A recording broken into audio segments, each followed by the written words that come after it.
It's important to have a projection of your income statement.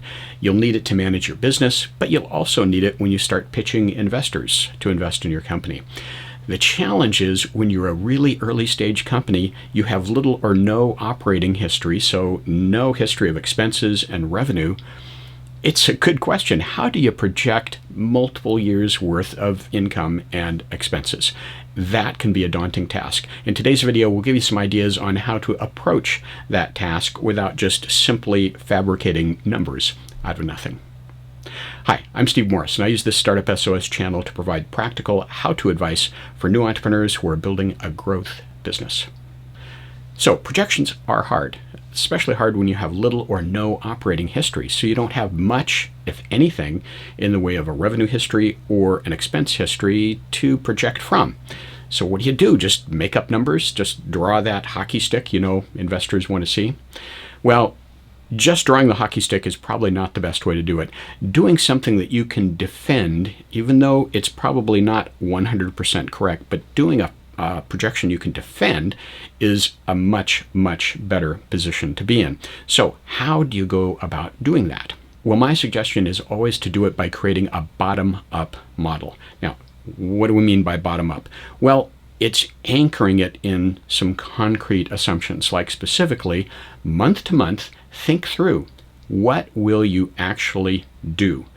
What will you do that will actually result in expenses, and what will you do that will hopefully lead to some leads, which will lead to revenue?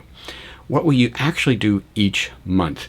And you document the underlying assumptions on how what you do will lead to, again, both expenses and revenue. This is what I think of as a behavior-based plan. When you don't have any history, at least you can anchor your projection in behavior, in what you'll actually do month to month. Okay, so you're going to figure out what you'll do month to month, but the reality is it's going to cost you something. So one challenge is, before you can even start on this, you'll need to make some basic assumption about what your funding is going to be. Now, obviously, you don't know for sure what funding you'll be able to close early on, but you can make some reasonable assumptions on how much money you'll raise each year, say over the next 5 years. Of course, it will be wrong, but you take your best shot, and it at least establishes a sort of a reality check basis, so you can take a look at whether or not what you're putting into your behavior plan, your month-to-month plan, is something that you'll actually be able to fund. And yes, this is going to be a recursive process. You'll go through and put together your plan, take a look at then whether or not your funding can actually support that plan, and make adjustments. So go ahead and make some assumptions out multiple years on what funding you think you'll be able to raise. Keep in mind, of course, you'll have, hopefully over time, some revenue to help pay for some of these expenses too. And once you put together your funding assumptions, now you're ready to tackle that month-to-month plan. So, starting with month one, what will you actually do in that month? Will you spend time doing customer discovery? Will you maybe hire some people, have some legal work done? Will there be marketing and selling that you'll do, say trade shows, social media, ads, public relations, hire salespeople? Will there be product development that you'll be getting done, or some prototyping work or manufacturing work? Try to be realistic about what you think you'll be able to afford to do, but be pragmatic about what will you actually try to do in month one. Write it down, and then go to month two. Month two, same questions, right? What will you actually do each month? And you do that month to month for, say, the first 2 years. And then for years 3, 4, and 5, maybe shift to a quarterly list of what will you actually do each quarter. So that gives you a behavior-based plan of what your activities are. Now you have to ask the question, what will that actually cost? How do you figure out what it'll cost? Well, this is where you're going to make more assumptions, because until you get further down the road, some of these things you're not going to be real sure about, but you can at least make some educated guesses about what some of these activities that we just talked about will actually cost you.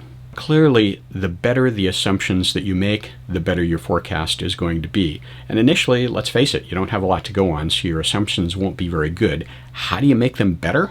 Well, try getting some advice from other entrepreneurs. If you can find one or two other entrepreneurs who have at least a roughly similar business model to yours, obviously there'll be some entrepreneurs who aren't directly competing with you, but who have enough of a similar model that their expenses and their revenue generation will be similar to yours.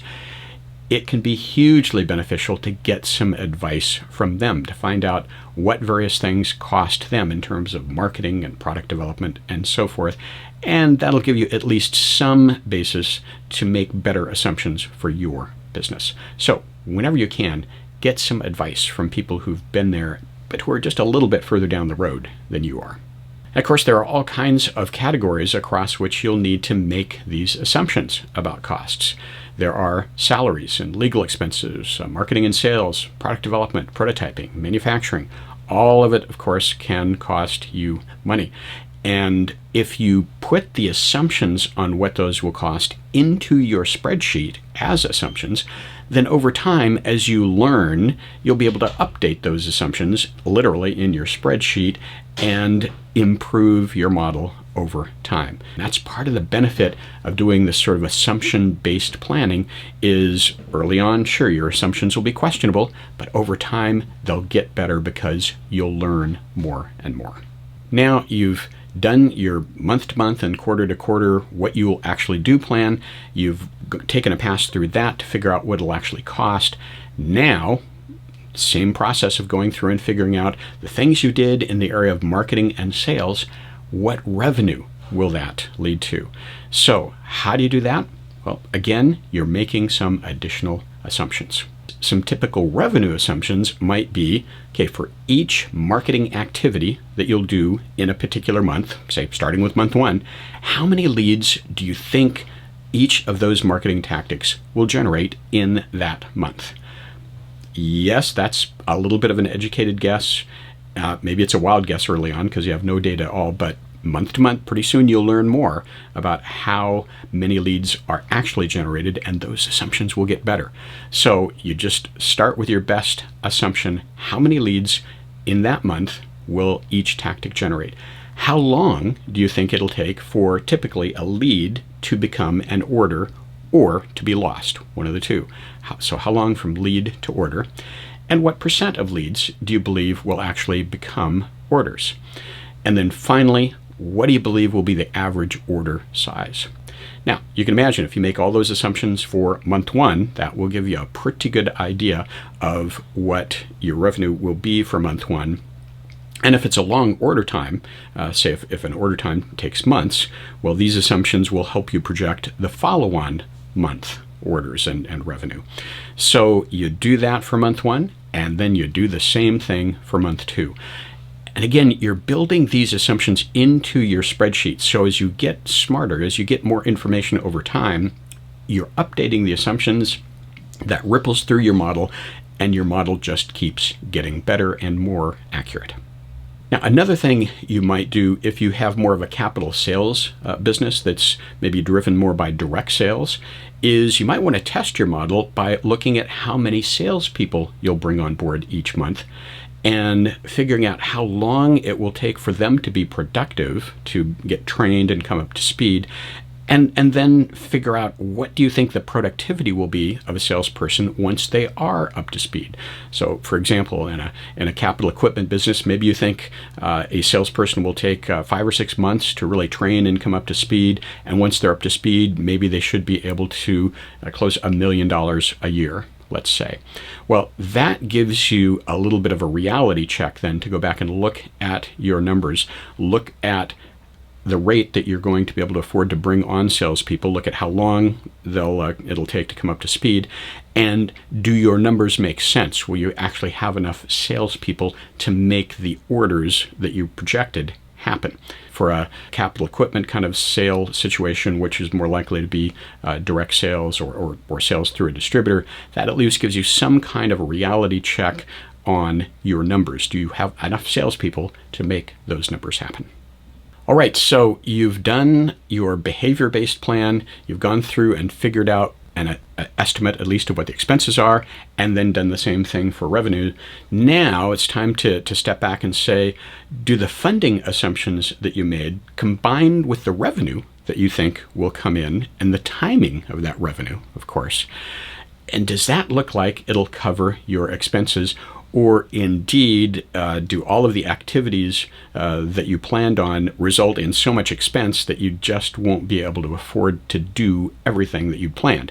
In which case, you need to step back and either figure out if it's reasonable to change your funding assumptions, how much investment will you be able to raise from investors, or change your behavior plan to kind of ratchet back on how much you'll be able to do how quickly. One way or another, you clearly need to adjust it so that what's in your plan, the things you'll actually do to make product and to generate revenue, can actually be afforded by the money that you'll have available. So that's just a good reality check to do. And again, it's an iterative process. You'll probably have to back up, make some assumptions, either on the funding side or on the what you'll actually do side, your actual plan, and get to the point where you have a plan that actually can be funded by your funding assumptions. And then each month, what you'll do is you'll adjust the model. Each month you'll get more information. You'll learn more about what various things actually cost, say what you'll have to pay people salary-wise to bring them on board, which was just an estimate before. Well, over time you'll find out what reality is, and you can adjust that part of the model. You'll get a better idea of what your legal expenses are, what your rent is going to be, what all the various expenses that you'll have are going to come into more focus, obviously, over time. And as you update your spreadsheet by updating those assumptions, your forecast just gets better. Likewise, on the marketing and sales side, you'll learn more about what the typical sales cycle looks like. How many leads do you get from your marketing activities? How long does it take a lead to result in a sale?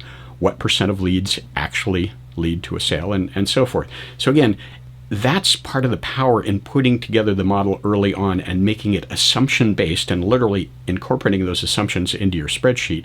As you make more headway, you learn more, you adjust those assumptions in your spreadsheet, and your model just gets more and more accurate. The other advantage, of course, of building in those assumptions is that if you're reviewing this with another entrepreneur, your projections, or reviewing it with an investor, and they say, boy, I don't know, your numbers seem too conservative or too aggressive, well, you can take them down and into the detail of talking about the underlying assumptions. Which assumptions do they think aren't reasonable? It's one thing if you've just kind of made up numbers into a hockey stick, and well, that's hard to defend. But if you've got an underlying model of what you're going to do month to month, what it'll cost you, and how that will translate to revenue, you can have a more substantive discussion about, well, here were my assumptions. Let's talk about which of these assumptions you think are too aggressive or too conservative. So you can really talk about more substantive issues instead of just, hey, I think your numbers are too high, or I think your numbers are too low. So it's a much stronger position for you to be in when you can justify your numbers based on some underlying assumptions and a real model of what you're doing month to month that led to those numbers. So I hope that gives you some ideas on how you can approach this challenging task of creating an income statement projection, projecting both revenue and expenses over multiple years, without simply making up numbers, but instead making some assumptions, figuring out what you'll do, and then tracking reality so that you can adjust the assumptions and make your projections better and better and more accurate over time. If this was helpful, please click the like button, share it with other entrepreneurs, leave a comment or a question, and if you haven't subscribed yet, please click that subscribe button and the notification bell so that you'll get notified when the next video comes out. That's a wrap for now. Thank you very much for watching.